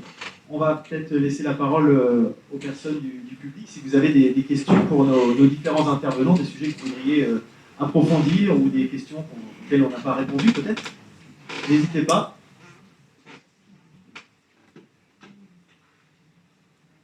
Visiblement, vous avez été très clair.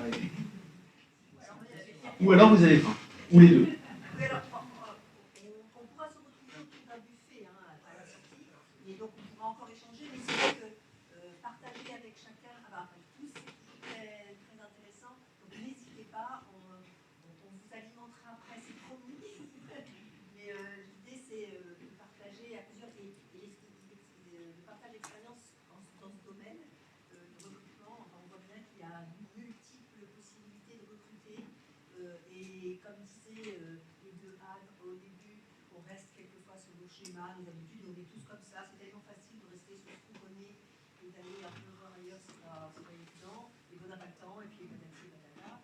Donc le partage d'expérience peut paraître fort intéressant aussi dans cette médecine. N'hésitez pas à poser des questions et à intervenir ou à vous apporter votre expérience, parce que vous pouvez aussi avoir une expérience qui peut être intéressante. Bonjour, je m'appelle Vanessa Berry, je travaille chez la Connective, on est un espace de coworking, on a un rive droite, on vient d'ouvrir ici au Madrier. Nous, notre population de clientèle en fait a largement évolué grâce à cause avec le Covid, sachant qu'aujourd'hui on a énormément de personnes qui sont embauchées directement pour faire du télétravail, ce qui n'était absolument pas le cas avant. Ou des personnes qui avaient un jour de télétravail qui s'y retrouvent à plein temps, qui n'ont plus envie d'être chez elles, qui viennent travailler dans nos espaces pour retrouver une vie en communauté. Donc moi j'appelle ça avoir l'avantage des collègues mais pas les inconvénients. Et du coup, au niveau des recruteurs, en fait, je voulais avoir un peu votre sensation par rapport justement aux avantages et à tout ce qui est mis en place par rapport aux télétravailleurs et comment justement ça peut être présenté à un candidat, le fait d'être en télétravail tout le temps. Anne, peut-être? Ah bah bien sûr, pardon. Excusez-moi, monsieur Bédoué.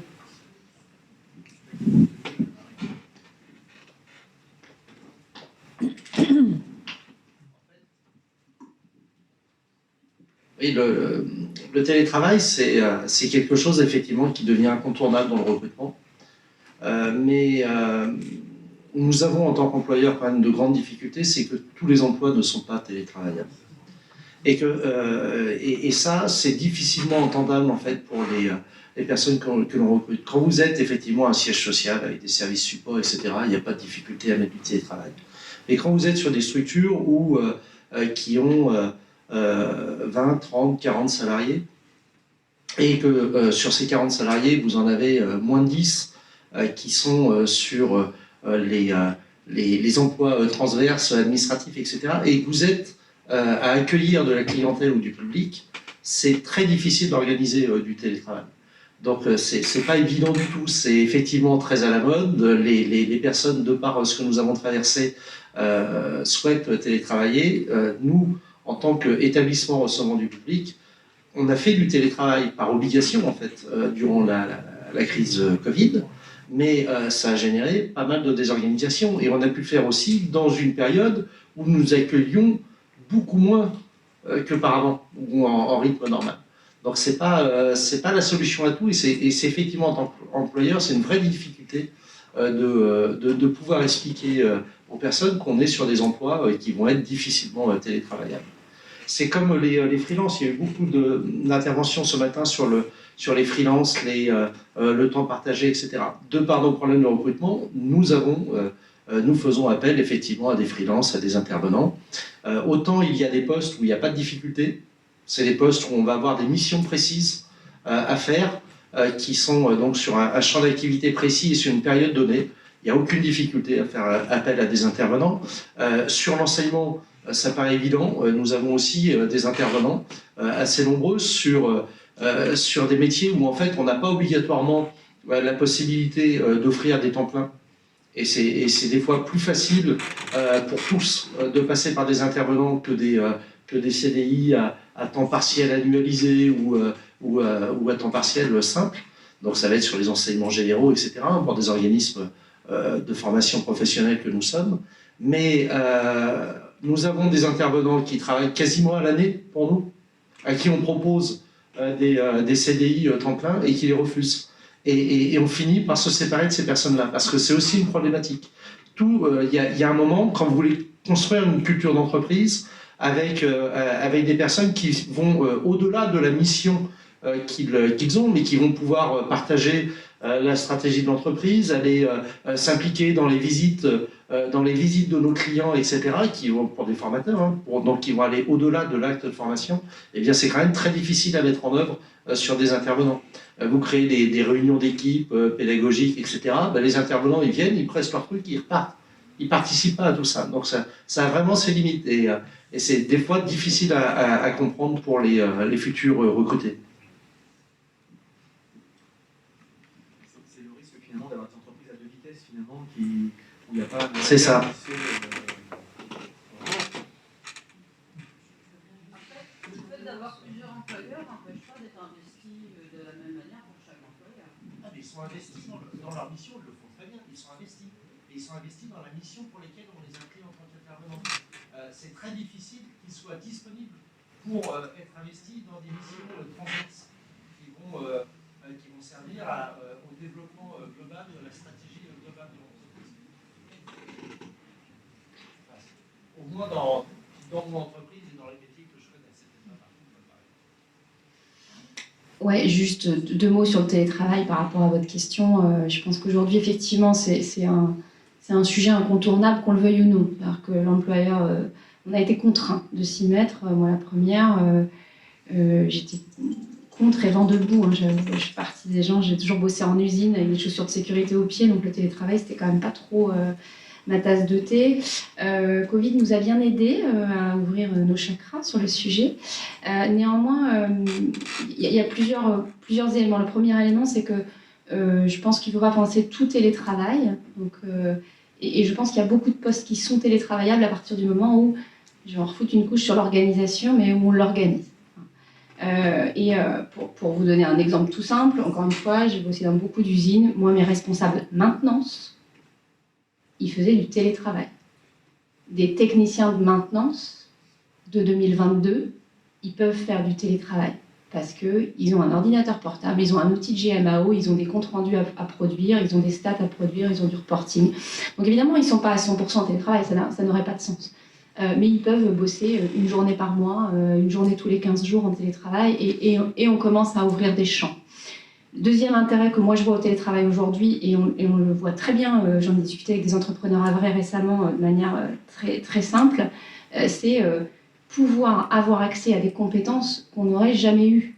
Un Parisien qui déménage au Havre, il peut déménager tout seul. Est-ce que madame va venir? Est-ce qu'elle aura du travail? Inversement, est-ce que madame vient et est-ce que monsieur aura du travail?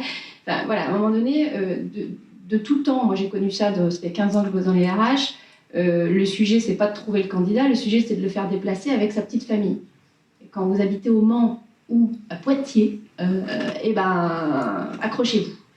Donc, le sujet du télétravail là-dessus, c'est un vrai atout que de dire il n'y a pas une obligation de déménager. Et puis le dernier élément, c'est on a découvert le télétravail pour beaucoup d'entre nous dans des conditions très difficiles où chez nous, on n'était pas équipés pour télétravailler. Moi, j'ai télétravaillé 80 heures par semaine pour gérer du chômage partiel ou des droits d'alerte, d'ailleurs plus précisément. Depuis mon appartement qui n'était pas prévu pour, j'ai eu fort mal au dos. Moi, j'ai des collaborateurs, notamment en région parisienne, qui m'ont dit, moi, je veux bien télétravailler, mais je ne veux pas télétravailler de chez moi. Et donc, je crois qu'il y a des réflexions qui sont en cours pour des chèques, ce qu'ils appellent les chèques tiers-lieux. Hein. C'est comme ça que ça s'appelle. Pour que l'employeur puisse financer un lieu de télétravail. Et là aussi, il y a de l'intérêt. Et puis le dernier intérêt qu'on connaît dans les entreprises qui ont mis ça en place, c'est toute la partie open space dont on peut avoir l'habitude, tous les lieux, les bureaux nomades. Il y a quand même plein de collaborateurs aussi qui en reviennent et qui disent « moi j'ai besoin d'endroits pour me concentrer ». Et le télétravail peut apporter cette réponse-là. Donc le tout télétravail, pourquoi pas? Je pense qu'on a aussi des éléments numériques qui peuvent le permettre, mais on doit aussi reconcevoir les lieux de travail pour revoir les lieux de reconcentration finalement pour faire de la cohésion d'équipe. Mais le télétravail, c'est le premier sujet pour moi, c'est ça s'organise, ça s'organise et ça s'organise. Voilà. Je voudrais juste rebondir sur le dernier mot. Au niveau de la concentration, le télétravail aussi a permis à des managers qui étaient sans cesse sollicités sur le lieu de travail de s'extraire en fait de cette organisation, et de se concentrer et de plus zapper, parce qu'on zappe complètement, je veux dire, on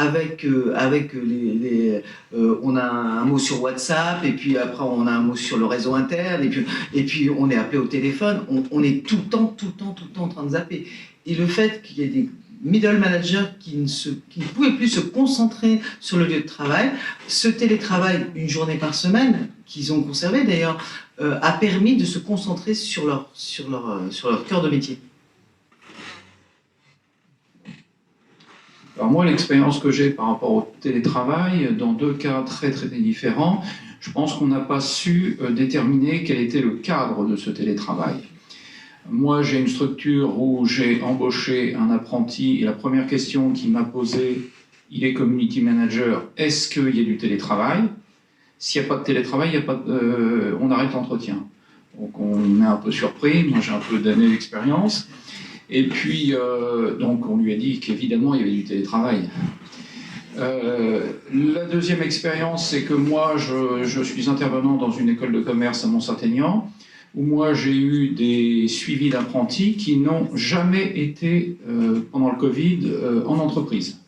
C'est-à-dire, ils ont été recrutés en télétravail, le lendemain, ils reçoivent un ordinateur, le process, et on a tout fait le suivi.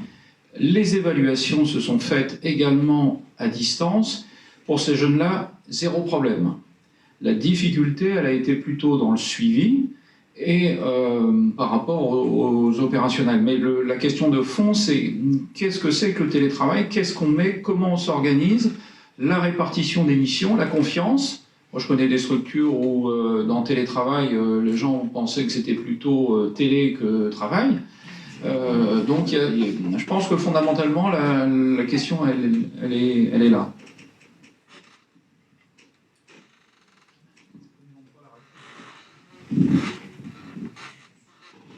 Bonjour à tous, Fanny Canessan, je travaille pour le cabinet Perfom et je suis consultante en recrutement, désolée. J'ai pas forcément une question mais plutôt une remarque sur le thème du recruter autrement. On n'a pas, à mon sens, souligné la notion de l'embauche des seniors. Qui est très importante. On parle d'inclusion, on parle d'insertion, on parle de jeunes générations. Et je pense que dans cette salle, je vais capter pas mal l'attention en parlant des seniors, donc je pense qu'il ne faut pas les oublier. Voilà. Donc c'est bien quand on est d'un côté du bureau, mais c'est aussi important quand on est de l'autre côté du bureau. Donc ne les oublions pas. Voilà. Merci, c'est important. Des seniors applaudissez. Bravo, bravo, bravo.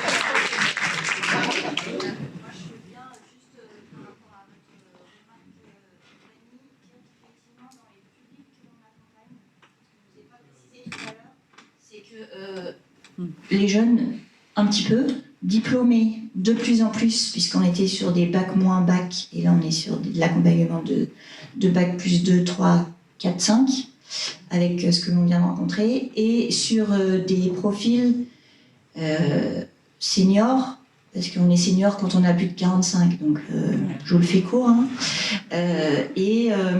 Pour faciliter aussi le retour des seniors, donc moi je suis dedans typiquement, pour faciliter le retour aux seniors dans les actions que l'on mène, on organise aussi des visites d'entreprise, des rallyes pour l'emploi, pour permettre à chacun de vivre ce qui se passe dans l'entreprise, non pas avec une séance qui est proposée par le directeur sur mon entreprise elle est belle, on a X milliers d'euros de chiffre d'affaires, etc., mais de faire parler des collaborateurs de leur métier et de ce qu'ils vivent dans l'entreprise.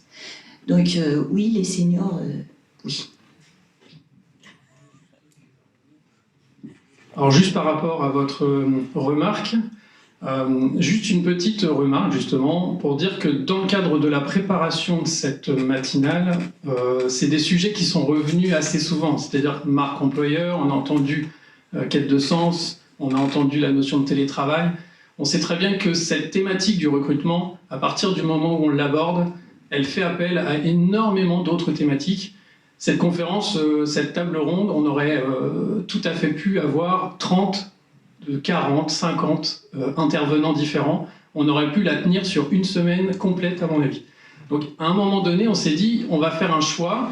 D'ailleurs, les deux Anne sont intervenues et on leur avait dit, à un moment donné, il faut tenir sur 1 heure, il va falloir faire des choix. Et les deux Anne nous avaient proposé de faire aussi un focus sur le télétravail, sur la quête de sens, et c'est nous qui leur avons dit non, là il va falloir rester focus, quitte à faire une autre matinale si à un moment donné il y a de l'interaction, etc. Donc la notion de l'emploi des seniors, du télétravail, de la quête de sens, c'est les choses qu'on a effectivement en tête, hein, bien entendu, mais sur une thématique aussi courte, 4 heures, 3 heures, c'est vraiment très court. L'idée, c'était de dire, le but, c'est d'interagir, c'est d'échanger ensemble, c'est d'avoir des perceptions vraiment différentes, et en espérant pouvoir remettre en place une matinale très, très vite avec vous. On est sur une série, et là, vous êtes sur l'épisode 1. Mais pour les seniors, il y a aussi du mécénat de compétences. Il y a vraiment beaucoup de choses, comment valoriser, fidéliser les seniors dans l'entreprise, le mécénat de compétences, le tutorat, enfin, il y a vraiment beaucoup de choses pour les seniors. Si vous voulez, on fera un sujet autour de ça, hein, parce que moi, je suis archi senior. Pas 2 fois senior, quand même.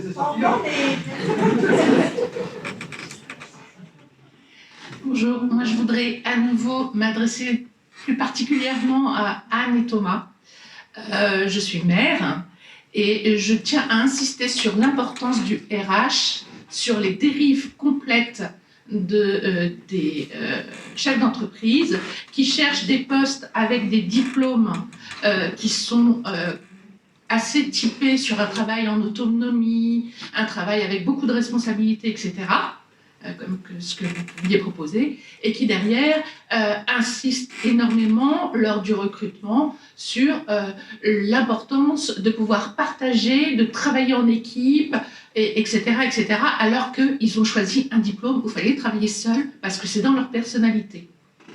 Donc, c'est complètement schizophrénique, la plupart des demandes qu'on reçoit sur des jeunes qui savent déjà pas très bien ce qu'ils veulent faire, pas très bien se positionner, mais qui ont choisi un métier qui était vraiment pour être solitaire et pour être avec beaucoup de responsabilités. Et je pense que moi, l'intervention du RH, elle est extrêmement importante là-dessus pour dire, vous demandez des choses qui sont antinomiques. Voilà, je tenais à insister sur l'importance de ce rôle de RH, justement pour lui dire, il y a des métiers qui ne sont pas faits pour ça, ou alors vous ne demandez pas ce diplôme-là. Vous choisissez vraiment ce sur quoi vous voulez former la personne, si vous voulez la former en web, mais que vous insistez pour qu'il travaille en équipe, eh bien, c'est peut-être pas ce diplôme-là qu'il faut rechercher à la base. Voilà.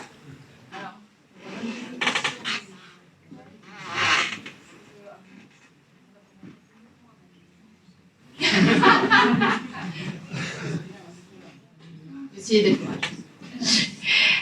non, alors là où vous avez raison, c'est que le RH, il est là pour faire le garde-fou de on ne peut pas demander l'un et exiger l'autre et vouloir en permanence que tout le monde réponde à tout, ça c'est une évidence. Le deuxième sujet, c'est que le sujet du diplôme reste un sujet qui est très franco-français. Quand je dis diplôme, qu'on ait des jeunes formés, prêts pour le monde du travail, intégrés dans le milieu du travail, ça me semble essentiel. Maintenant, le diplôme pile poil, bon, c'est franco-français. Je vais vous donner le micro après, je trouve. Et après, effectivement, on a des quadratures du cercle parce qu'aujourd'hui, dans une entreprise, on ne peut pas travailler seul, c'est quand même très compliqué. Il y a une différence entre autonomie et indépendance qui n'est pas toujours bien cernée par le recruteur comme par le candidat d'ailleurs, et que le fait de travailler seul ou en autonomie ne veut pas dire ne pas avoir à rendre de compte. Et c'est peut-être des fois là où la frontière elle est plus compliquée. Mais là où vous avez raison, c'est que si on revient à la notion un peu de soft skills, il y a des métiers dans lesquels on a effectivement, on ne peut pas demander des super communicants quand les gens effectivement ont choisi des métiers qui ne sont pas dans cette vague-là. Donc on revient dans la notion aussi d'inclusion et la notion de respect, ce que tu disais Thomas tout à l'heure, de respect de ce qu'est l'individu, et que quand on a cherché un profil comme ça, je suis désolée par avance pour le gros cliché, mais c'est le cliché du comptable il y a 25 ans qui était pas un bon communicant. C'est pas toujours vrai, mais c'est aussi vrai qu'on peut pas demander à tout le monde de savoir tout faire.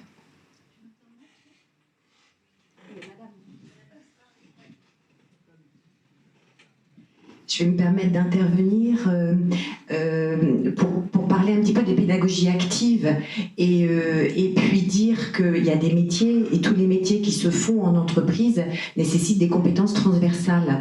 Donc, on a évoqué l'évolution des jeunes, des mentalités de façon macro, l'évolution dans les entreprises à mener, mais sachez que dans les organismes de formation, dans nos écoles, dans l'enseignement supérieur, eh bien, on évolue aussi beaucoup, on prépare au métier de demain, on a des travaux dans nos laboratoires de recherche, nos plateformes, je n'ai pas évoqué tout à l'heure le démonstrateur Industrie du futur, qui nous permettent de travailler avec les enseignants-chercheurs sur des avancées technologiques et qui nous permettent de faire évoluer nos formations sur des blocs de compétences pour préparer au métier de demain.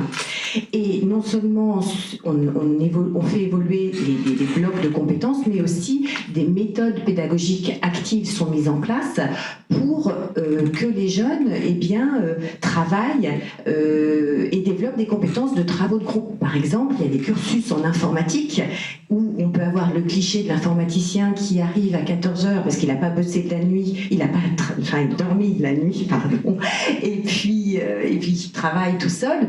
Aujourd'hui, on a des cursus informatiques dans notre spécialité informatique d'école d'ingénieurs et de l'alternance où il n'y a plus de cours, où tout le référentiel de compétences est acquis au travers de projets. C'est-à-dire qu'on met les jeunes dans une situation concrète, il doit analyser cette situation en équipe et puis aller rechercher des éléments théoriques pour comprendre la théorie et répondre concrètement à des situations pour ensuite, devant le petit groupe, faire un retour. Et donc, il aura fait tout un travail d'analyse, de recherche d'informations, parce qu'aujourd'hui, et nous on leur dit, tout ce qu'ils apprennent aujourd'hui, ils sont sur le marché de l'emploi dans 6 mois, 1 an, c'est caduc.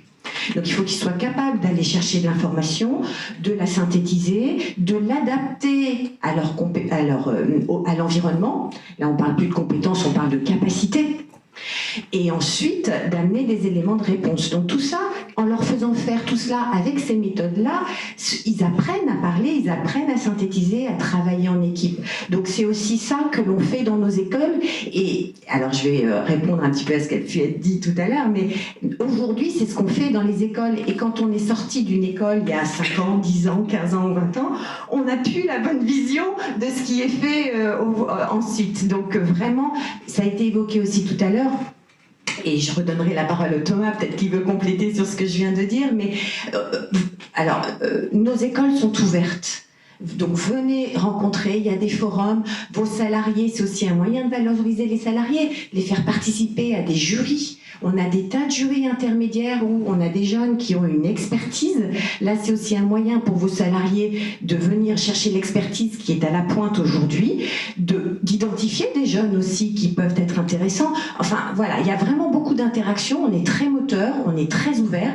Donc surtout, n'hésitez pas à prendre contact avec les écoles. Voilà, il y a plein de moyens et je pense que ça, c'est important aussi.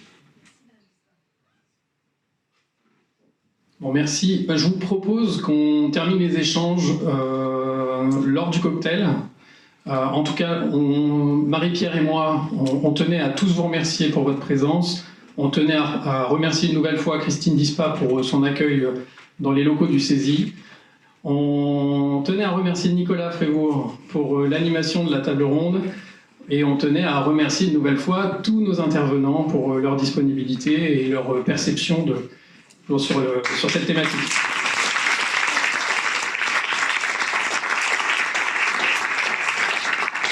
Une dernière chose, un dernier point, au niveau de la CPME, donc Élise Bernet a posé la question tout à l'heure si on avait dans la salle des personnes qui avaient des problématiques de recrutement et qui recrutaient en ce moment.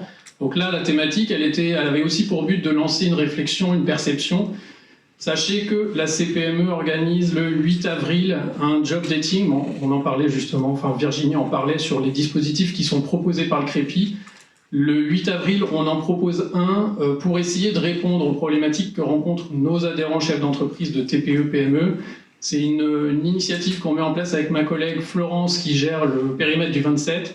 Donc c'est 27-76, on le fait dans les locaux de l'EPID, situé à Val-de-Reuil, mais le périmètre c'est pour le 76 et le 27. Si vous souhaitez venir en tant qu'entreprise exposante, vous êtes les bienvenus, tout est gratuit. Quand je dis gratuit, c'est vous avez l'accueil, le café du matin qui est gratuit et on vous offre le déjeuner le midi. Et donc voilà, n'hésitez pas à revenir vers moi, soit en tant qu'exposant, soit pour me déposer des offres d'emploi qu'on n'hésitera pas à diffuser ce jour-là. Donc voilà. Merci. Pardon ? Oui. Pas de souci.